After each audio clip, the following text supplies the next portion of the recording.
Hello everyone, welcome back to our YouTube channel physics and math concept by Sumit Sharma. आज हम करते हैं अपने पास 12th फिजिक्स के अंदर नेक्स्ट टॉपिक। हमने लास्ट वीडियो के अंदर किया था Ohm's law and resistance.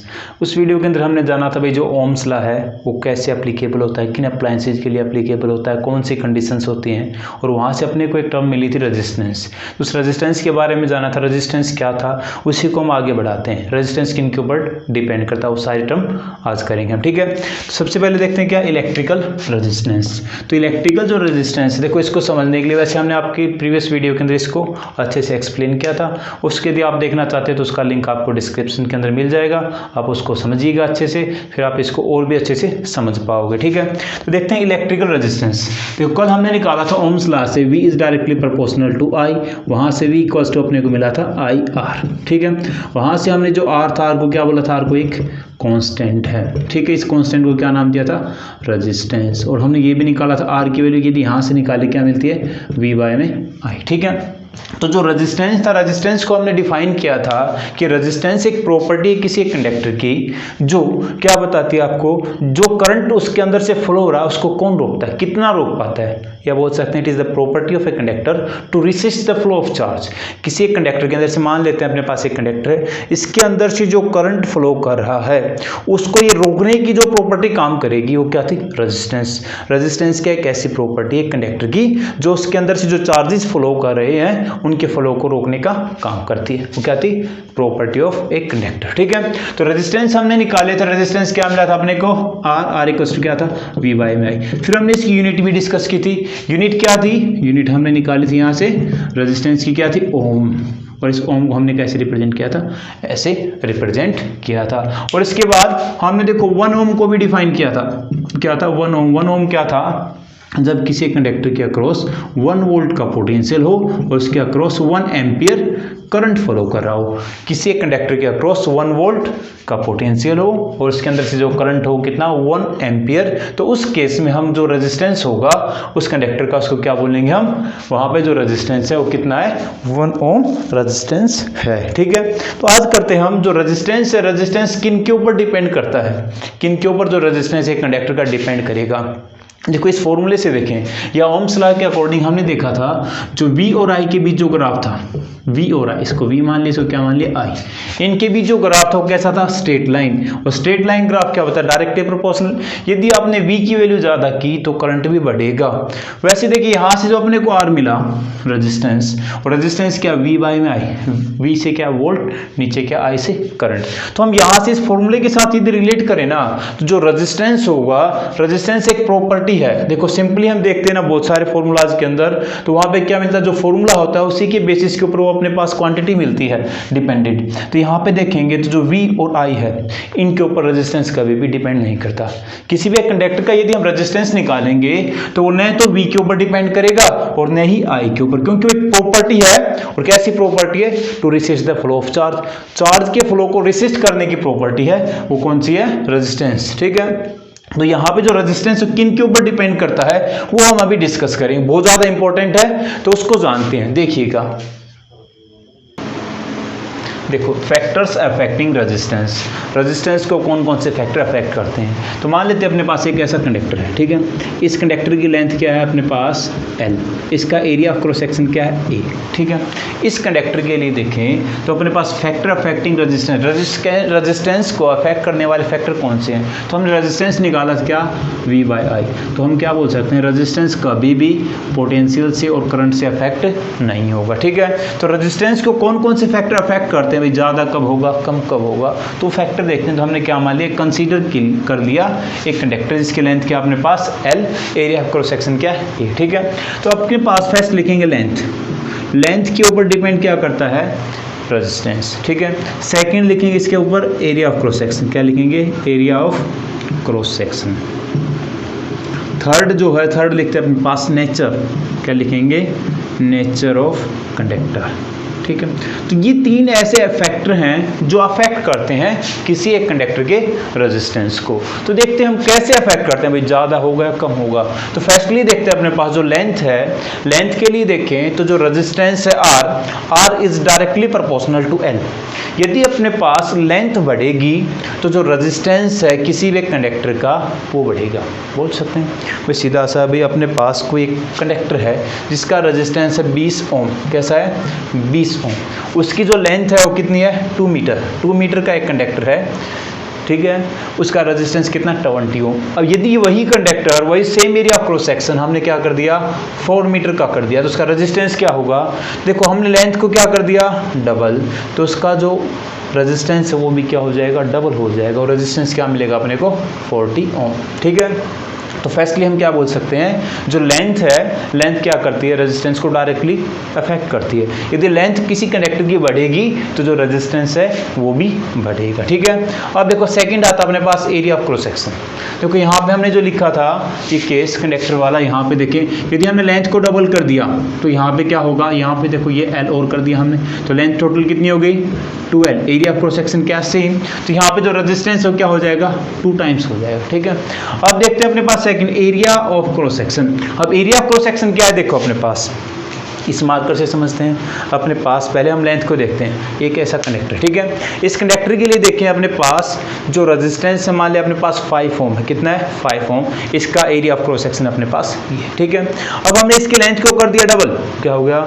2 marker हो गए, लेंथ कितनी हो गई? Double. Area of cross section क्या? सेम। तो इसका जो रेजिस्टेंस होगा कितना हो जाएगा? डबल। इसका 5 ओम था तो टोटल का कितना हो जाएगा? 10 ओम, ठीक है। तो रेजिस्टेंस लेंथ के क्या होगा? Directly proportional. अब जिक्र करते हैं एरिया ऑफ क्रॉस सेक्शन। पहले अपने पास जो कंडक्टर था उसका एरिया ऑफ क्रॉस सेक्शन क्या था? ये था, ठीक है। लेंथ क्या थी? L। अब की बार हमने क्या किया? उस कंडक्टर का एरिया ऑफ क्रॉस सेक्शन, देखो एरिया ऑफ क्रॉस सेक्शन क्या हमने ऐसे कर दिया। अब इतनी विड्थ हो गई, यहाँ पे क्या बोल सकते हैं? 2A हो गया। एरिया ऑफ क्रॉस सेक्शन क्या हो गया? डबल। तो इस केस में इसका जो रेजिस्टेंस हो कैसे अफेक्ट करेगा तो देखते हैं। तो जो सेकंड केस है एरिया ऑफ क्रॉस सेक्शन के लिए, तो जो resistance is inversely proportional to area of cross section.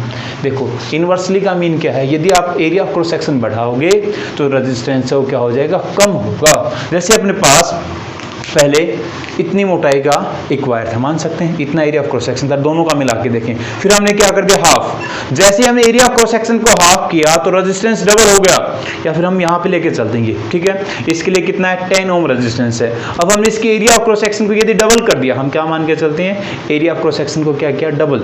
Double करते ही रेजिस्टेंस क्या हो जाएगा? हाफ हो जाएगा, ठीक है। तो यहाँ पे अपने पास मान लेते हैं R था, तो यहाँ पे सिर्फ एक कंडक्टर के लिए कितना था? R। जब हमने क्या कर दिया? एरिया ऑफ क्रॉस सेक्शन को डबल किया तो रेजिस्टेंस कितना हो जाएगा? R/2 क्या हो गया? आधा हो गया। यदि रेजिस्टेंस बढ़ेगा तो लेंथ बोल सकते हैं, लेंथ बढ़ेगी तो रेजिस्टेंस बढ़ेगा। यदि एरिया ऑफ क्रॉस सेक्शन आपने इंक्रीज कर दिया तो रेजिस्टेंस क्या करेगा? डिक्रीज करेगा। इनवर्सली का मीन यही होता है, रेजिस्टेंस ज़्यादा हम कर रहे हैं तो क्या होगा? ये बोल सकते हैं एरिया ऑफ क्रॉस सेक्शन हमने चेंज किया होगा। यदि एरिया ऑफ क्रॉस सेक्शन हमने हाई किया तो रेजिस्टेंस क्या होगा? लो। यदि एरिया ऑफ क्रॉस सेक्शन हमने लो किया तो रेजिस्टेंस क्या होगा? हाई। तो क्या हुआ यहाँ पे? डायरेक्टली प्रोपोर्शनल तो क्या है? लेंथ, और इनवर्सली प्रोपोर्शनल क्या है? Area of cross section. Third check करते हैं। थर्ड के अंदर देखो नेचर ऑफ कंडक्टर। थर्ड क्या अपने पास? Nature of conductor. तो हमने यहाँ पे 2 केस पढ़े हैं, फर्स्ट और सेकंड। इन दोनों को कंबाइन करते हैं। R is directly proportional to L and inversely proportional to A। ये रख सकते हैं हम। R is directly proportional to N and inversely proportional to A। अब यहाँ से हम डायरेक्टली प्रोपोर्शनल के साइन को रिमूव करेंगे तो अपने को क्या मिलेगा? यहाँ पे कोई कांस्टेंट आएगा, R दिखाई दे रहा है। R क्या मिलेगा? यहाँ से कांस्टेंट मिलेगा रो, LA। ये क्या है? कांस्टेंट रो। रो को क्या बोलेंगे? कांस्टेंट। और कांस्टेंट कब आता है? जब हम किसी एक डायरेक्टली प्रोपोर्शनल के साइन को रिमूव करते हैं। अब ये जो रो है, रो किसको बताएगा? रो का नाम क्या है? रो का नाम देखते हैं क्या आएगा? रेजिस्टिविटी। क्या आएगा? रेजिस्टिविटी। या फिर इसका एक और नाम देते हैं स्पेसिफिक रेजिस्टेंस। क्या होगा? Specific resistance. किसको रिप्रेजेंट करेगा? नेचर ऑफ कंडक्टर, भाई जो आपने कंडक्टर यूज किया है उसका नेचर कैसा है। अब नेचर कैसा होगा, ऐसा तो है नहीं कि भाई वो गुस्सेल नेचर का होगा, ऐसा तो हो ही नहीं सकता क्योंकि कंडक्टर है। तो कंडक्टर के लिए क्या आएगा भाई, कितना ज़्यादा फास्ट इलेक्ट्रॉन्स को पास कर सकता है, उसकी कंडक्टिविटी कितनी है, कैसा उसका नेचर है। जैसे आप कंपेयर कर सकते हैं, एक तो गोल्ड का वायर हो, गोल्ड का कंडक्टर, एक सिल्वर का हो, एक कॉपर का हो, एक जिंक का हो, तो सभी की अपनी कंडक्टिविटी अलग अलग होती है ना, कोई ज़्यादा कंडक्ट करेगा, कोई कम कंडक्ट करेगा, तो नेचर को बताएगा किस नेचर का आपने कंडक्टर यूज किया, कौन बताएगा, रो। तो रो क्या है, एक कांस्टेंट है, प्रत्येक टाइप के कंडक्टर के लिए इसकी फिक्स वैल्यू रहेगी। इसका दूसरा नाम क्या है, स्पेसिफिक रेजिस्टेंस या फिर स्पेसिफिक रेजिस्टिविटी। तो इसके बारे में जानते हैं हम, अपने पास जो स्पेसिफिक रेजिस्टेंस या स्पेसिफिक रेजिस्टिविटी क्या है। देखो हमें मिला R equals to row L/A, ठीक है, ये रो क्या है, रेजिस्टिविटी, और दूसरा नाम क्या दे सकते हैं, स्पेसिफिक रेजिस्टेंस, क्या बोल सकते हैं, स्पेसिफिक रेजिस्टेंस, ठीक है। तो इसको डिफाइन करें या इसके बारे में जानें, तो यहाँ से हम रो की वैल्यू निकाल लेते हैं। पहले किसकी वैल्यू निकालें, रो की वैल्यू निकालेंगे तो देखिएगा आपको क्या मिलेगी। यहाँ से रो जो A है मल्टीप्लाई में आएगा R इंटू A, नीचे क्या है L, क्या है L। तो यहाँ पे अपने को क्या मिलेगा, रो क्या है, रेजिस्टिविटी, स्पेसिफिक रेजिस्टेंस या स्पेसिफिक रेजिस्टिविटी आपको बोले, किसको बताती है, नेचर ऑफ कंडक्टर के बारे में, ठीक है। यहाँ से अब इसके जिक्र करें यूनिट का, किसका जिक्र करें, यूनिट का। तो यूनिट देखो आप, रेजिस्टेंस की यूनिट क्या होती है, हम रो की यूनिट निकालें, रो तो क्या आएगा, रेजिस्टेंस की तो ओम, ठीक है। एरिया की क्या होती है, मीटर स्क्वायर, और नीचे क्या अपने पास लेंथ की क्या होती है, मीटर होती है। अब देखो मीटर के साथ ही वाले काटते हैं, क्या मिल गया, ओम मीटर, क्या मिल गया, ओम मीटर। तो जो रो है इसकी यूनिट पूछे तो क्या आएगा, ओम मीटर लिख सकते हो, या फिर इसको कैसे रिप्रेजेंट कर सकते हो, ओम मीटर के साथ भी आप रिप्रेजेंट कर सकते हो। आपको पता ओम कौन था, जॉर्ज साइमन ओम, जिसने आपको ओम्स लॉ दिया था, जॉर्ज साइमन ओम। अब देखो ओम्स लॉ क्यों पड़ा भाई, ओम नाम के साइंटिस्ट ने इसको डिस्कवर किया तो ओम्स लॉ हो गया। भाई भविष्य में यदि आप किसी एक लॉ को बताओगे तो हो सकता है आपके नाम पे भी कोई ना कोई वो लॉ मिल जाए, तो आपका नाम भी पॉपुलर हो जाए, जैसे जॉर्ज साइमन ओम का हुआ, ठीक है। तो यहाँ से अपने को क्या मिला, रो इसको क्या बोलते हैं, रो बोलते हैं, क्या बोलते हैं, ROW बोल सकते हैं, रो बोलने में क्या है, रो इज रेजिस्टिविटी, ओम मीटर इसकी क्या रहेगी, यूनिट रहेगी, ठीक है। तो अब देखो यहाँ से ये अपने को मिल गया, हमें रेजिस्टेंस के लिए भी निकाला था। फिर रेजिस्टिविटी कब होगी, जब देखो अपने पास unit area of cross section, जो अपने पास स्पेसिफिक रेजिस्टेंस है 1 यूनिट कब होगा, ये स्पेसिफिक रेजिस्टेंस हम कब बोलेंगे, जब अपने पास रो इक्वल्स टू R हो, रो किसके बराबर हो, R के। कब हो सकता है ऐसा, जब अपने पास एरिया ऑफ क्रॉस सेक्शन क्या हो, यूनिट, क्या हो, यूनिट ए क्या है, एरिया ऑफ क्रॉस सेक्शन, बोल सकते हैं 1 मीटर स्क्वायर, कितना हो, अपने पास एक कंडक्टर है ऐसा मान लें, ठीक है, इसका एरिया ऑफ क्रॉस सेक्शन कितना, 1 मीटर स्क्वायर, इसकी जो लेंथ हो कितनी हो, 1 मीटर। तब हम क्या बोल सकते हैं, इसके लिए जो स्पेसिफिक रेजिस्टेंस और रेजिस्टिविटी रहेगी वो क्या रहेगी, सेम, क्योंकि जो अपने पास ए है, ए की वैल्यू भी 1, एल है इसकी वैल्यू भी क्या, 1, तो बचा क्या, रो और आर, रो किसके बराबर हो गया, आर के बराबर आ गया, ठीक है। तो स्पेसिफिक रेजिस्टेंस डिफाइन कर सकते हो आप, क्या बोलोगे, a conductor of cross section unit and length of 1 metre, बोल सकते हैं unit length and unit area of cross section का जो कंडक्टर होगा उसकी स्पेसिफिक रेजिस्टिविटी और रेजिस्टेंस दोनों के दोनों क्या होंगे, सेम मिलेंगे आपको, ठीक है। तो ये था अपने पास रेजिस्टिविटी, हमने रेजिस्टिविटी के बारे में जाना, ठीक है। इसके अलावा आपको डायमेंशनल फार्मूला निकालना हो तो ये तो कोई मुश्किल चीज़ नहीं, आप निकाल सकते हो। डायमेंशनल फार्मूला क्या होता है, जो डायमेंशंस हमने यूज़ किया है, डायमेंशंस निकालेंगे तो अपने जैसे पास ये ओम है, ओम के लिए क्या आएगा, ओम क्या होता है अपने पास V/I में I होता है, इंटू में अपने पास कैसा, मीटर के लिए क्या आती है, लेंथ, V क्या होता है, पोटेंशियल, वर्क डन Y में, V की वैल्यू क्या आती है, वर्क डन Y में, चार्ज। तो यहाँ से इन सभी को यूज करके आप डायमेंशनल फार्मूला इसका आसानी से निकाल सकते हो, ठीक है। तो इसके अलावा आपको कुछ न्यूमेरिकल्स मिलते हैं जो कंडक्टर के लिए आपको बहुत ज़्यादा काम में आएंगे। एग्जाम के अंदर पूछा जाएगा कि भाई जो रेजिस्टेंस है किसी कंडक्टर का डबल होगा, ट्रिपल होगा, या आपको वैल्यू दे देगा, कैसे वेरी करेगा, जब आप लेंथ को हाफ कर दो, एरिया क्रॉस सेक्शन को डबल कर दो, या कुछ अलग कंडीशंस देगा। तो हम ट्राई करेंगे एक बार अपने जो कंसेप्चुअल क्वेश्चन है, कंसेप्ट वाले जो टॉपिक हमको कंप्लीट कर लेते हैं, उसके बाद जो जनरल न्यूमेरिकल्स आपके एग्जाम में आती है वो सारी की सारी हम करेंगे, ठीक है। तो इस टॉपिक को हमने अब कंप्लीट कर लिया है। बाकी जो न्यूमेरिकल्स हैं वो हम नेक्स्ट वीडियो के अंदर ट्राई करेंगे, या फिर एक बार अपना ये चैप्टर हो जाता है उसके बाद करेंगे, ठीक है। तो अपने इस यूट्यूब चैनल को लाइक, शेयर और सब्सक्राइब करें।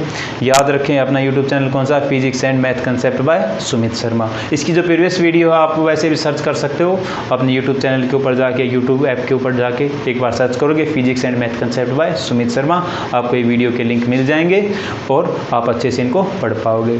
तो आपको अब करना क्या है, आपको पता है भाई, अब कोविड-19 की वजह से आपके हॉलीडे चल रही हैं, छुट्टियां चली हुई हैं, लॉकडाउन है, तो इसके अंदर आप अच्छे से पढ़िएगा। यदि कोई डाउट हो तो आप कमेंट कर सकते हो, या फिर आप वैसे पर्सनली मैसेज करके आप पूछ सकते हो, ठीक है।